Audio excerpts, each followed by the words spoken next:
Buenas noches, buenos días o buenas tardes dependiendo de cuándo estén viendo este video.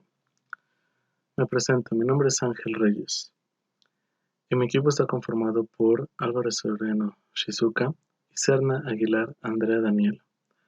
Y nosotros en este módulo de Sistema Inmunológico les vamos a hablar de hipersensibilidad. Empezaré yo definiendo la que es y se considera que es un fenómeno donde participan linfocitos T cooperadores, TH. Estos se encargan de producir las interleucinas 4, 5 y la interleucina 13.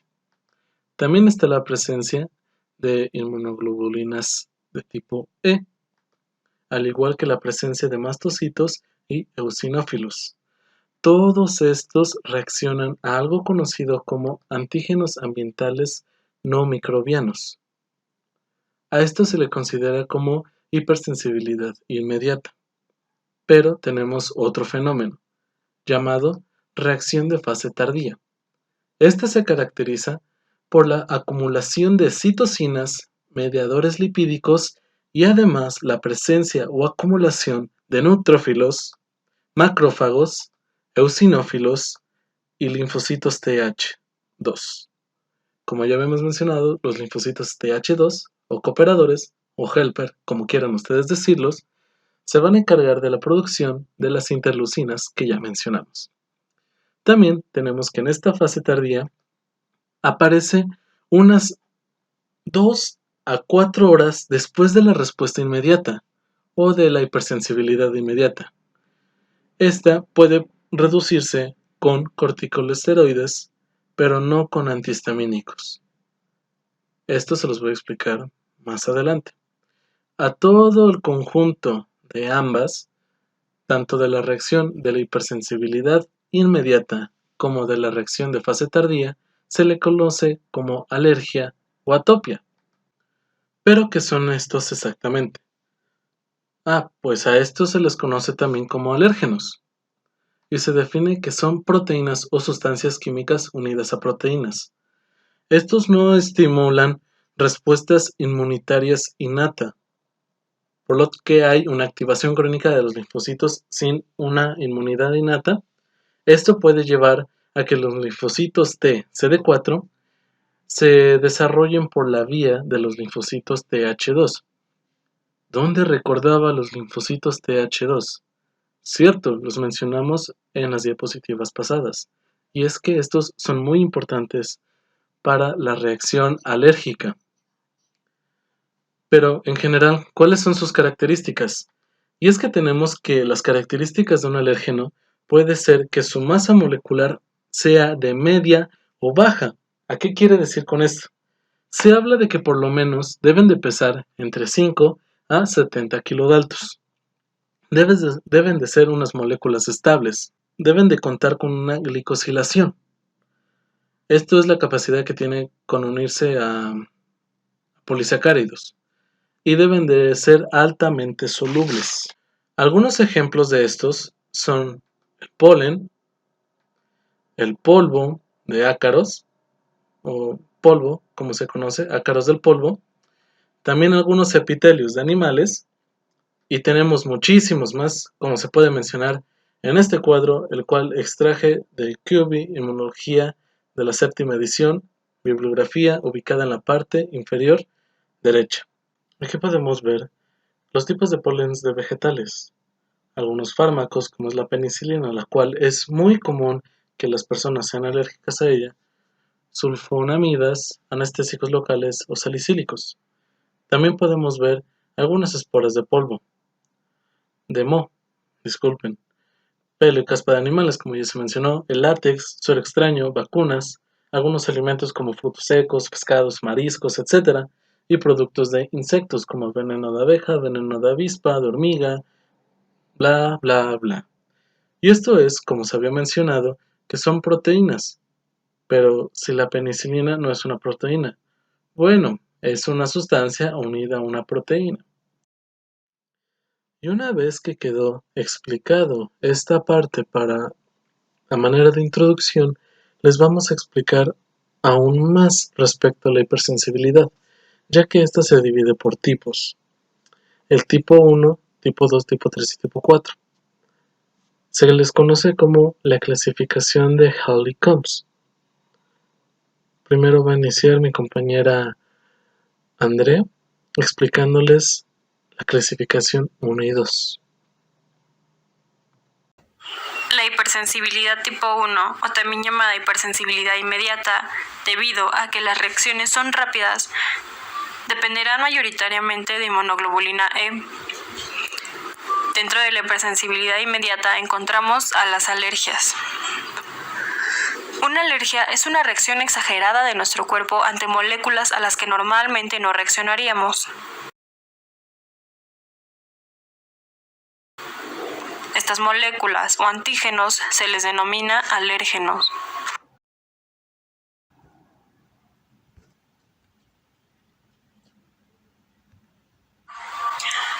El primer paso para que ocurra una reacción alérgica es la estimulación del sistema inmune mediante la sensibilización. La sensibilización consiste en que una célula dendrítica capta al alérgeno y lo procesa en su interior. Esta célula viaja a linfonodos regionales donde presenta los péptidos derivados del alérgeno en una molécula de MHC2 a un linfocito T-naive.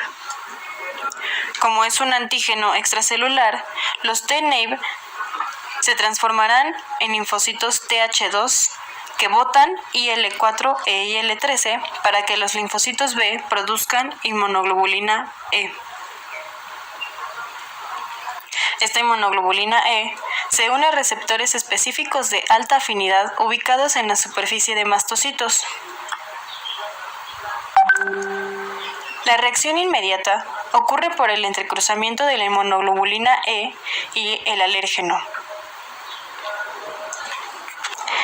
Por esto, se producirá la liberación de histamina mediante la degranulación. Posteriormente, se llevará a cabo la reacción tardía, que ocurre de 6 a 8 horas más tarde.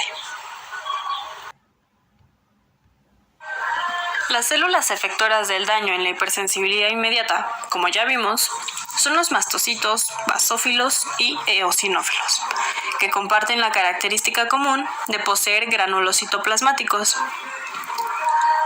La primera fase de las respuestas de hipersensibilidad mediadas por inmunoglobulina E tiene características clínicas bien definidas, como son eritema, edema, prurito cutáneos, broncoespasmo y secreción mucosa en el tracto respiratorio inferior, entre otros. Todos estos síntomas son inducidos por los mediadores preformados, como son histamina, triptasa, proteoglicanos y los mediadores lipídicos como prostaglandinas y leucotrienos. La fase tardía se caracteriza por el edema e influjo de leucocitos, por acción de citocinas sintetizadas de novo, que son liberadas varias horas después de que los mastocitos y basófilos se han activado. Su rol fundamental es la amplificación de la respuesta inflamatoria alérgica.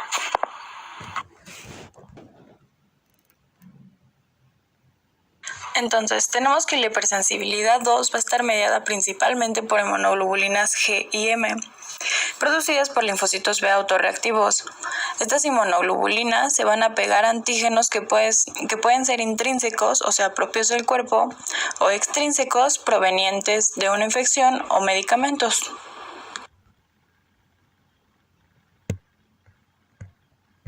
La hipersensibilidad 2 también es llamada citotoxicidad, debido a que implica la destrucción de células sanas. Estos procesos son específicos de tejido, o sea, es un daño local y no sistémico. En general, el mecanismo efector consiste en la ozonización. Para esto tenemos primero una interacción antígeno-anticuerpo que activará el sistema de complemento. En este caso, las IgG o IgM van a activar a las proteínas del complemento, como son los factores quimiotácticos, que atraerán, en este caso, por ejemplo, a los neutrófilos, y estos tendrán una degranulación que causará el daño al tejido. Este tipo de daño puede ser causante de anemia hemolítica o trombocitopenia. En el tercer mecanismo, los anticuerpos son dirigidos contra los receptores de la superficie celular. Aquí no hay daño tisular ni inflamación. Un ejemplo de enfermedad de este mecanismo es la miastenia gravis. En esta se generan anticuerpos que agreden a un antígeno endógeno que se expresa en diferentes órganos, pero en este caso va a ser el receptor de acetilcolina del músculo estriado esquelético. Si se reduce en número suficiente en las uniones neuromusculares estos receptores, el resultado va a ser una debilidad muscular y la presentación clínica de la enfermedad.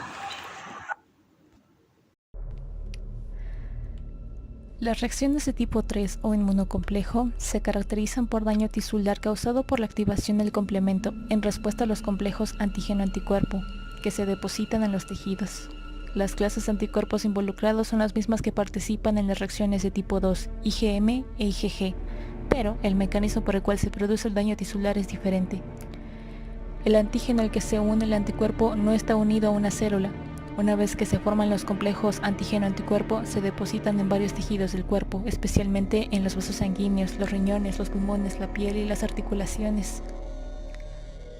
La deposición de los complejos inmunes provoca una respuesta inflamatoria que produce la liberación de sustancias que dañan tejidos, como las enzimas que destruyen los tejidos localmente y la interleucina 1, que, entre otros efectos, induce fiebre. Expliquemos los puntos anteriores con más claridad. Supongamos que hablamos de una infección, en donde los anticuerpos se unen a un antígeno marcándolo para su fagocitosis, pero en este caso de la hipersensibilidad tipo 3, los anticuerpos se están uniendo a los antígenos que son más pequeños. Ya que son pequeños, son menos inmunogénicos, provocando que no provoquen un interés hacia las células fagocitarias, provocando que estos antígenos no sean removidos de la circulación con rapidez. Durante su circulación terminan colocándose en tejido. Una vez depositados en el tejido comienza el sistema de complemento, donde las proteínas de C1 y C9 trabajan en cascada enzimáticamente para eliminar la infección. Lo que hacen algunos componentes de la cascada del complemento como C5A, C4A y C3A es actuar como quimiosinas, quienes atraen a un neutrófilo a la zona en la que están activas. Una vez que los neutrófilos llegan, van a intentar fagocitar al complejo inmune, pero usualmente no pueden. Durante este proceso, el neutrófilo se va a degranular, es decir, va a tirar un montón de enzimas lisosomales que van a causar inflamación y necrosis tisular, provocando inflamación en el tejido. Con la inflamación viene más destrucción celular adicional y la liberación de más autoantígenos, repitiendo el proceso. Como ya se había dicho antes, este tipo de procesos ocurren en lugares como los riñones, provocando glomerulonefritis, y las uniones o joints del cuerpo, provocando artritis.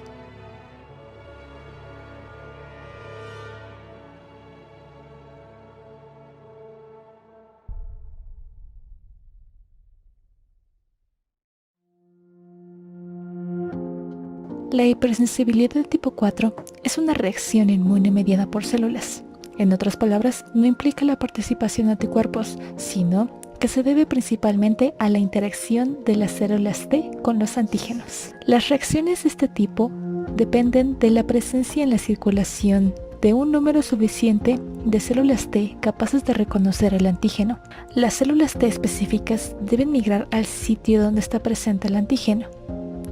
Dado que este proceso lleva más tiempo que las reacciones que involucran anticuerpos, las reacciones de tipo 4 se distinguieron primero por su inicio tardío y todavía se reconocen con frecuencia como reacciones de hipersensibilidad tardía. Las reacciones de tipo 4 no solo se desarrollan lentamente, sino que dependiendo de si el antígeno persiste o se elimina, pueden ser prolongadas o relativamente transitorias.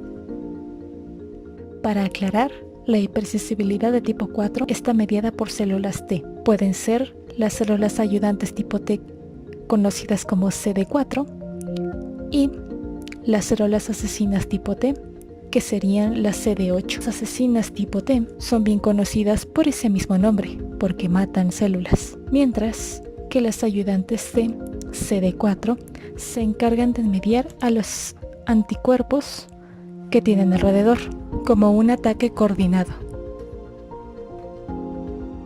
La hipersensibilidad de tipo 4 tiene 4 subtipos, los cuales mencionaremos un poco a fondo. El primero de los subtipos es la hipersensibilidad por contacto. Es producida por antígenos tales como níquel, cromatos, cosméticos, benzoles, etc.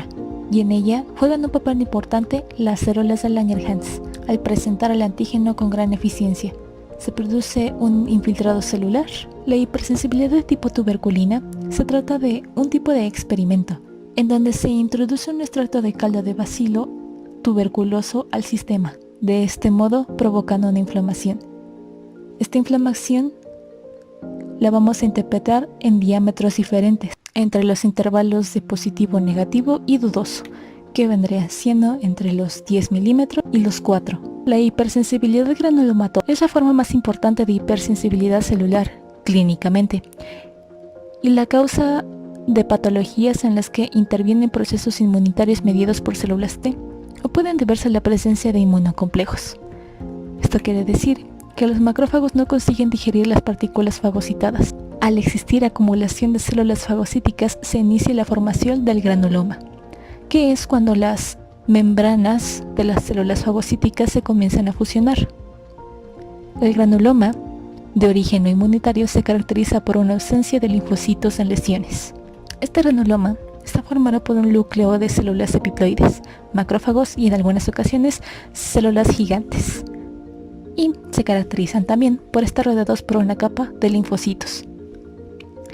Finalmente, la hipersensibilidad por células T citotóxicas es ocasionada por sustancias liposolubles que atraviesan la membrana plasmática y modifican proteínas en el interior de la célula. La proteína modificada se asocia a moléculas MHC1 que quedan expuestas a la superficie celular.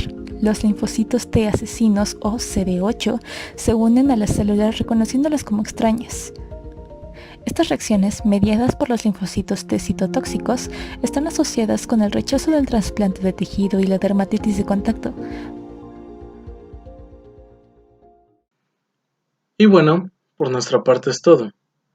Si hay alguna duda, comentario o reclamación respecto a la presentación que hoy se dio, favor de hacerlo notificar en la caja de comentarios que está allá abajo. Nosotros somos estudiantes de la Facultad de Estudios Superiores Iztacala.